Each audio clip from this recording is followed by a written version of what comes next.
Je m'appelle André, je suis doctorant en histoire moderne à l'Université de Liège et j'ai 25 ans.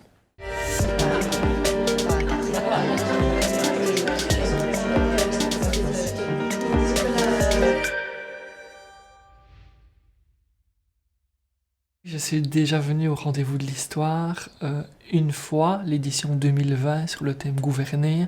Il y avait énormément de monde, pas que des gens qui travaillent dans le milieu en étant prof d'histoire ou étudiants, doctorants, chercheurs, mais un peu un public super vaste. Une autre chose qui est, je trouve, très chouette, c'est la variété de ce qui est proposé. Aussi bien au niveau des intervenants, il y a, on pourrait dire, des gens plutôt célèbres. Il y avait une conférence d'André Comte-Sponville sur Montaigne, des conférences sur le Covid, sur le réchauffement climatique. Donc c'est aussi un festival qui est actuel, qui fait pas que parler d'un roi de France, je sais pas moi, au XIIe siècle. Donc c'est assez dynamique. Je crois que je suis plus attiré en termes de sensibilité à tout ce qui est histoire de l'art. J'ai des images et des souvenirs de moi dans le bureau de mon papa à 3 ans, et j'ai un livre d'art avec des grandes images sous les yeux.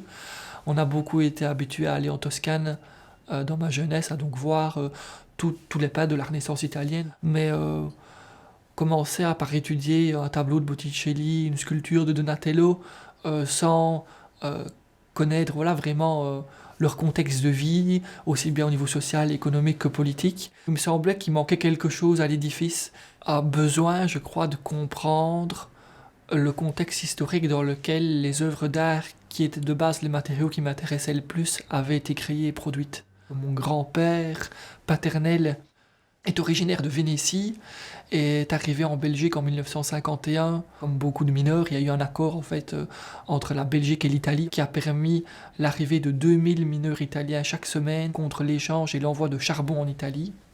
Et donc ces origines-là, je les connaissais par mon père qui nous amenait chaque année en Italie, mais je ne parlais pas la langue, je la connaissais pas. Un moment qui a été cool dans mes études, c'est le fait que j'ai pu avoir l'opportunité de faire un Erasmus de 6 mois à Sienne en Toscane. Cet apprentissage de l'italien, ça m'a permis voilà, d'axer mes études futures, mon mémoire de fin d'études sur l'Italie de la Renaissance.